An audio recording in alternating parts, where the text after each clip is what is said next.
ನಮಸ್ಕಾರ ಸ್ನೇಹಿತರೆ, welcome back to my channel. ಇವತ್ತಿನ ರೆಸಿಪಿ ಏನಪ್ಪ ಅಂದರೆ ಕಲರ್ಫುಲ್ ಈರುಳ್ಳಿ ಸಮೋಸ. ಇದನ್ನು ಯಾವ ರೀತಿ ಮಾಡೋದು ಅಂಥೇಳಿ ನೋಡೋಣ ಬನ್ನಿ. ನಾನು ಸ್ವಲ್ಪ ಮೈದಾನ ತೊಗೊಂಡಿದ್ದೀನಿ. ನಾನೊಂದು ಹಾಫ್ KGನ ತೊಗೊಂಡಿದ್ದೀನಿ. ಅದರಲ್ಲಿ ಸ್ವಲ್ಪ ಉಪ್ಪನ್ನು ಹಾಕ್ಕೊಂಡಿದ್ದೀನಿ ಮತ್ತು ಸ್ವಲ್ಪ ಅಜ್ವೈನ್ ಕಾಳನ್ನು ಹಾಕ್ಕೊಳ್ತಿದ್ದೀನಿ. ಎಲ್ಲನೂ ಚೆನ್ನಾಗಿ ಮಿಕ್ಸ್ ಮಾಡ್ಕೊಳ್ತಿದ್ದೀನಿ. ಮಿಕ್ಸ್ ಮಾಡಿ ಇದನ್ನು ನಾನು 4 ಭಾಗಗಳನ್ನಾಗಿ ಮಾಡಿದ್ದೀನಿ. ಒಂದರಲ್ಲಿ ಅರಿಶಿನ, ಒಂದರಲ್ಲಿ ಪಾಲಕ್ ಸೊಪ್ಪನ್ನು ರುಬ್ಬಿ ಹಾಕ್ಕೊಳ್ತಿದ್ದೀನಿ ಮತ್ತು ಇನ್ನೊಂದರಲ್ಲಿ ಬೀಟ್ರೂಟ್ನನ್ನು ರುಬ್ಬಿ ಹಾಕ್ಕೊಳ್ತಿದ್ದೀನಿ. ಹಾಗೆ ನಾದ್ಕೊಳ್ತೀನಿ ವೈಟ್ ಹಿಟ್ಟಾಗಿ. ಇವಾಗ ನೋಡಿ, ಅರಿಶಿನ ಕಲಿಸ್ಕೊಂಡು ನಾನು ಕಲಸಿಟ್ಕೊಂಡಿದ್ದೀನಿ. ಯೆಲ್ಲೋ ಕಲರ್ ಬಂದಿದೆ. ಬೀಟ್ರೂಟು ನೋಡಿ ಯಾವ ಥರ ಕಲರ್ ಬಂದಿದೆ ಅಂಥೇಳಿ. ಪಾಲಕ್ ಹಾಕ್ಕೊಂಡಾಗ ಗ್ರೀನ್ ಕಲರ್ ಬಂದಿದೆ. ಅದನ್ನು ನೆನೆಯೋಕೆ ಅಂಥೇಳಿ ಪಕ್ಕಕ್ಕೆ ಇಟ್ಕೊಳ್ತೀನಿ ನಾನು. ಅಷ್ಟರಲ್ಲಿ ಆನಿಯನ್ನ ಫ್ರೈ ಮಾಡ್ಕೊಳ್ತೀನಿ. ನೋಡಿ, ಒಂದು ಪ್ಯಾನಲ್ಲಿ ಎಣ್ಣೆ ಹಾಕ್ಕೊಂಡು ಒಂದು 4ರಿಂದ 5 ಈರುಳ್ಳಿನ ಚೆನ್ನಾಗಿ ಸಣ್ಣದಾಗಿ ಕಟ್ ಮಾಡಿಕೊಂಡು, ಒಂದು 4-5 ಹಸಿಮೆಣಸಿನ್ಕಾಯಿನೂ ಕೂಡ ಸಣ್ಣದಾಗಿ ಕಟ್ ಮಾಡಿ ಹಾಕ್ಕೊಂಡು ಫ್ರೈ ಮಾಡ್ಕೊಳ್ತಿದ್ದೀನಿ. ಇದಕ್ಕೆ ಸ್ವಲ್ಪ ಉಪ್ಪನ್ನು ಕೂಡ ಹಾಕ್ಕೊಳ್ತಿದ್ದೀನಿ. ಈರುಳ್ಳಿ ಚೆನ್ನಾಗಿ ಬೇಗ ಬೇಯುತ್ತೆ. ಹಾಗಾಗಿ ಇದು ಸ್ವಲ್ಪ ಬೆಂದ ಮೇಲೆ ಇದಕ್ಕೆ ನಾನು 1 ಸ್ಪೂನ್ ಶುಂಠಿ ಬೆಳ್ಳುಳ್ಳಿ ಪೇಸ್ಟನ್ನು ಕೂಡ ಹಾಕ್ಕೊಳ್ತಿದ್ದೀನಿ. ಶುಂಠಿ ಬೆಳ್ಳುಳ್ಳಿನ ಸಣ್ಣದಾಗಿ ಹಚ್ಚಿ ಕೂಡ ಹಾಕ್ಕೊಳ್ಬೋದು. ಈ ಥರ ಪೇಸ್ಟ್ ಕೂಡ ಹಾಕ್ಕೊಳ್ಬೋದು. ಶುಂಠಿ ಬೆಳ್ಳುಳ್ಳಿ ಹಸಿ ವಾಸನೆ ಹೋಗೋ ತನಕ ಫ್ರೈ ಮಾಡಿಕೊಂಡು ಇದಕ್ಕೆ ಸ್ವಲ್ಪ ಅರಿಶಿನ ಕೂಡ ಹಾಕ್ಕೊಳ್ತಿದ್ದೀನಿ. ಹಾಗೆ 1 ಸ್ಪೂನ್ ಧನಿಯಾ ಪುಡಿ, ಹಾಗೆ ಸ್ವಲ್ಪ ಜೀರಿಗೆ ಪುಡಿ ಹಾಕ್ಕೊಂಡಿದ್ದೀನಿ ಮತ್ತು ಸ್ವಲ್ಪ ಚಾಟ್ ಮಸಾಲನ ಕೂಡ ಹಾಕ್ಕೊಂಡಿದ್ದೀನಿ. ಟೇಸ್ಟ್ ಚೆನ್ನಾಗಿ ಬರುತ್ತೆ. ಹಾಗಾಗಿ ಎಲ್ಲನೂ ಸ್ವಲ್ಪ ಕಲಿಸ್ಕೊಳ್ತಿದ್ದೀನಿ. ನೋಡಿ, ನಾನು ಎಲ್ಲನೂ ಸ್ವಲ್ಪ ಕಲಸಿದ ಮೇಲೆ ನಾನು ಇದಕ್ಕೆ 1 ಸ್ಪೂನ್ ಖಾರದ ಪುಡಿನ ಹಾಕ್ಕೊಳ್ತಿದ್ದೀನಿ. ಇದನ್ನು ಹಾಕ್ಕೊಂಡು ಚೆನ್ನಾಗಿ ಕಲಿಸ್ಕೊಳ್ತೀನಿ. ಚೆನ್ನಾಗಿ ಕಲಸಿದ ನಂತರ ಇದಕ್ಕೆ ನಾನು ಸ್ವಲ್ಪ ಅವಲಕ್ಕಿನ ಹಾಕ್ಕೊಳ್ತಿದ್ದೀನಿ.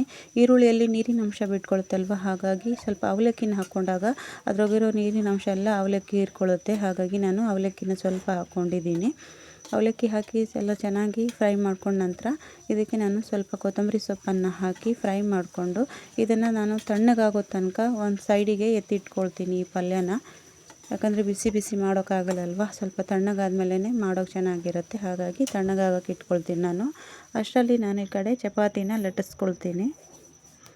ನೋಡಿ, ನಾನು ಕಲಸಿರೋ ಹಿಟ್ಟೆಲ್ಲ ಚೆನ್ನಾಗಿ ನೆಂದಿದೆ. ಇವಾಗ ನೋಡಿ, ನಾನು ಒಂದೊಂದೇ ಹಿಟ್ಟನ್ನು ತಗೊಂಡು ನಾನು ಚಪಾತಿ ಥರ ಲಟ್ಟಿಸ್ಕೊಳ್ತಿದ್ದೀನಿ. ಇದು ಯೆಲ್ಲೋ ಕಲರ್ ಚಪಾತಿ ಲಟ್ಟಿಸ್ಕೊಳ್ತಿದ್ದೀನಿ. ಚಪಾತಿ ಥರ ತೆಳ್ಳಗೆ ಲಟ್ಟಿಸ್ಕೊಳ್ಬೇಕು. ಮತ್ತು ಇದು ವೈಟ್ ಕಲರ್. ಇದರಲ್ಲಿ ನಾನು ಅಜ್ವೈನ ಹಾಕ್ಕೊಂಡಿದ್ದೀನಿ. ಯಾಕಂದರೆ ಇದು ಮೈದಾದಿಂದ ಮಾಡ್ತಿದ್ದೀವಲ್ವ, ಸ್ವಲ್ಪ ಬೇಗ ಜೀರ್ಣ ಆಗಲಿ ಅಂಥೇಳಿ ನಾನು ಅಜ್ವೈನ ಕೂಡ ಇದರಲ್ಲಿ ಹಾಕ್ಕೊಂಡಿದ್ದೀನಿ. ಇವಾಗ ಒಂದರ ಮೇಲೆ ಒಂದನ್ನು ಇಟ್ಕೊಂಡು ಎಲ್ಲೋ ಸ್ವಲ್ಪ ಅಂಟಲಿ ಅಂಥೇಳಿ ಸ್ವಲ್ಪ ಲಟ್ಟಿಸ್ಕೊಳ್ತಿದ್ದೀನಿ. ಇನ್ನು ಸ್ವಲ್ಪ ತೆಳ್ಳಗೆ ಕೂಡ ಆಗುತ್ತೆ ಚಪಾತಿ, ಹಾಗಾಗಿ ಲಟ್ಟಿಸ್ಕೊಳ್ತಿದ್ದೀನಿ. ಲಟ್ಟಿಸಿದ ಮೇಲೆ ಇದನ್ನು ನಾನು ರೋಲ್ ಮಾಡ್ಕೊಳ್ತೀನಿ. ನೋಡಿ, ನಾನು ಯಾವ ಥರ ಮಾಡ್ಕೊಳ್ತಿದ್ದೀನಿ ಅಂತ. ನಾನು ರೋಲ್ ಮಾಡ್ಕೊಳ್ತಿದ್ದೀನಿ. ತುಂಬಾ ರುಚಿಯಾಗಿರುತ್ತೆ ಸ್ನೇಹಿತರೆ ಸಮೋಸ, ಮತ್ತು ಕಲರ್ಫುಲ್ಲಾಗಿರುತ್ತೆ. ಮಕ್ಕಳು ಕೂಡ ತುಂಬ ಇಷ್ಟಪಟ್ಟು ತಿಂತಾರೆ, ಕಲರ್ಫುಲ್ಲಾಗಿದೆಯಲ್ಲ ಅಂಥೇಳಿ. ನೋಡಿ, ನಾನು ರೋಲ್ ಮಾಡ್ಕೊಂಡ ನಂತರ ಈ ಥರ ಕಟ್ ಮಾಡ್ಕೊಳ್ತಿದ್ದೀನಿ. ನಿಮ್ಗೆ ಯಾವ ಥರ ಶೇಪ್ ಎಷ್ಟು ಬೇಕು, ದೊಡ್ಡದಾಗಿ ಬೇಕಂದರೆ ದೊಡ್ಡದಾಗೆ ಸ್ವಲ್ಪ ಕಟ್ ಮಾಡ್ಕೊಳ್ಬೋದು. ನನಗೆ ಸ್ವಲ್ಪ ಪೂರಿ ಸೈಜಿಗೆ ಇದ್ದರೆ ಸಾಕಂಥೇಳಿ ನಾನು ಸಣ್ಣ ಕಟ್ ಮಾಡಿಕೊಂಡು ಈ ಥರ ಪೂರಿ ಥರ ಲಟ್ಟಿಸ್ಕೊಂಡಿದ್ದೀನಿ. ನೋಡಿ, ತೆಳ್ಳಗೆ ಲಟ್ಟಿಸ್ಕೊಂಡಿದ್ದೀನಿ. ಈ ಥರ ಕಲರ್ಫುಲ್ಲಾಗಿ ಬಂದಿದೆ ಸ್ನೇಹಿತರೆ. ಹಾಗೆ ನಡುಗೆ ನಾನು ಈ ಥರ ಕಟ್ ಮಾಡ್ಕೊಳ್ತಿದ್ದೀನಿ. ಒಂದರಲ್ಲಿ 2 ಕಟ್ ಮಾಡ್ಕೊಂಡಿದ್ದೀನಿ. ನಾನು ಲಟ್ಟಿಸ್ಕೊಂಡಿರೋ ಪೂರಿಗಳನ್ನು ಅದ್ರ ಮೇಲೆ ಸ್ವಲ್ಪ ಕೊನೆಗೆ ಲಾಸ್ಟಿಗೆ ಇದಕ್ಕೆ ನೀರನ್ನು ಹಚ್ಕೊಳ್ತೀನಿ. ಅವು ಅಂಟ್ಕೋಬೇಕಲ್ವ ಲಾಸ್ಟಿಗೆ ನಾವು ಸಮೋಸನ ಮಾಡಿದಾಗ. ನೋಡಿ, ನಾನು ಯಾವ ಥರ ಫೋಲ್ಡ್ ಮಾಡ್ಕೊಳ್ತಿದ್ದೀನಿ ಅಂಥೇಳಿ. ನಾನು ಮಾಡ್ತಿರೋ ಸಣ್ಣ ಸಮೋಸಗಳು ಸ್ನೇಹಿತರೆ. ನೋಡಿ, ಅಂಟಿಸ್ತಾ ಇದ್ದೀನಿ. ಆ ನೀರಿರೋದ್ರಿಂದ ಬೇಗ ಅಂಟ್ಕೊಳ್ಳುತ್ತೆ ಮತ್ತು ಚೆನ್ನಾಗಿ ಅಂಟ್ಕೊಳ್ಳುತ್ತೆ, ಬಿಟ್ಕೊಡಲ್ಲ. ಯಾವ ಥರ ನಾನು ಮಾಡ್ಕೊಳ್ತಿದ್ದೀನಿ ಅಂಥೇಳಿ. ಸ್ಟಫಿಂಗ್ ಎಲ್ಲ ಒಳಗಡೆ ಚೆನ್ನಾಗಿ ಕೂತಿರುತ್ತೆ ಸ್ನೇಹಿತರೆ, ಅದು ಹೊರಗಡೆ ಬರೋದಿಲ್ಲ. ಈ ಥರ ನಾನು ಫೋಲ್ಡ್ ಮಾಡಿಕೊಂಡು ಅಂಟಿಸಿರೋದ್ರಿಂದ ತುಂಬಾ ರುಚಿಯಾಗಿರುತ್ತೆ ಸ್ನೇಹಿತರೆ. ತುಂಬ ಟೇಸ್ಟಿ ಕೂಡ ಇರುತ್ತೆ. ಮಕ್ಕಳಂತೂ ತುಂಬ ಇಷ್ಟಪಟ್ಟು ತಿಂತಾರೆ. ಒಂದು ಸಲ ಮಾಡಿಕೊಟ್ಟಾಗ ಪದೇ ಪದೇ ಕೇಳ್ತಾರೆ ಇದೇ ಥರ ಬೇಕು ಅಂಥೇಳಿ. ಯಾಕಂದರೆ ನಾವು ಇದರಲ್ಲಿ ಕೊಡ್ಬೋದು ಮಕ್ಕಳಿಗೆ, ಯಾಕಂದರೆ ನಾವು ಇದರಲ್ಲಿ ಹೆಲ್ದಿಯಾಗಿ ಮಾಡಿದ್ದೀವಲ್ವ. ಯಾಕಂದರೆ ಅಲ್ಲಿ ಪಾಲಕ್ ಸೊಪ್ಪು, ಬೀಟ್ರೂಟು ಇವನ್ನ ಯೂಸ್ ಮಾಡಿದ್ದೀವಲ್ವ. ಮಕ್ಕಳಿಗೂ ತುಂಬ ರುಚಿನೂ ಇರುತ್ತೆ, ಹಾಗೆ ಹೆಲ್ದಿಗೂ ತುಂಬ ಒಳ್ಳೆಯದಲ್ವ. ನೋಡಿ, ನಾನು ಎಲ್ಲ ಸಮೋಸನ ಮಾಡಿ ಈ ಥರ ರೆಡಿ ಮಾಡಿ ಇಟ್ಕೊಳ್ತಿದ್ದೀನಿ. ನೋಡಿ, ಎಣ್ಣೆ ಕಾದಿದೆ, ಅದಕ್ಕೆ ನಾನು ಸಮೋಸನ ಹಾಕ್ಕೊಳ್ತಿದ್ದೀನಿ. ಎಣ್ಣೆ ಪೂರ್ತಿ ಬಿಸಿನೂ ಆಗಬಾರ್ದು, ಪೂರ್ತಿ ಸ್ವಲ್ಪ ತಣ್ಣಗೂ ಇರಬಾರ್ದು ಸ್ನೇಹಿತರೆ. ಮೀಡಿಯಮಾಗಿ ಬಿಸಿ ಮಾಡ್ಕೊಂಡಿರಬೇಕು, ಅಂದರೆ ಸಮೋಸ ಚೆನ್ನಾಗೇ ಆಗುತ್ತೆ. ಹಾಗೆ ಉರಿನ ಸ್ವಲ್ಪ ಸಣ್ಣ ಉರಿ ಮಾಡಿಕೊಂಡೆ ನಾವು ಸಮೋಸನ ಫ್ರೈ ಮಾಡ್ಕೊಳ್ಬೇಕು. ಸ್ವಲ್ಪ ಟೈಮ್ ಹಿಡಿಯುತ್ತೆ, ಒಂದು 7-8 ನಿಮಿಷ ಆದರೂ ಬೇಕಾಗುತ್ತೆ ಒಂದು ಫ್ರೈ ಮಾಡೋಕ್ಕೆ. ಹಾಗಾಗಿ ಸ್ವಲ್ಪ ನೋಡಿಕೊಂಡು ಫ್ರೈ ಮಾಡ್ಕೊಳ್ಬೇಕು. ತುಂಬಾ ಟೇಸ್ಟಿಯಾಗಿ ಬಂದಿರುತ್ತೆ ಸ್ನೇಹಿತರೆ. ನೀವು ಕೂಡ ನಿಮ್ಮ ಮನೇಲಿ ಮಾಡಿಕೊಂಡು ತಿಂದು ನೋಡಿ ಸ್ನೇಹಿತರೆ, ತುಂಬ ಕ್ರಿಸ್ಪಿಯಾಗಿ ಬಂದಿರುತ್ತೆ.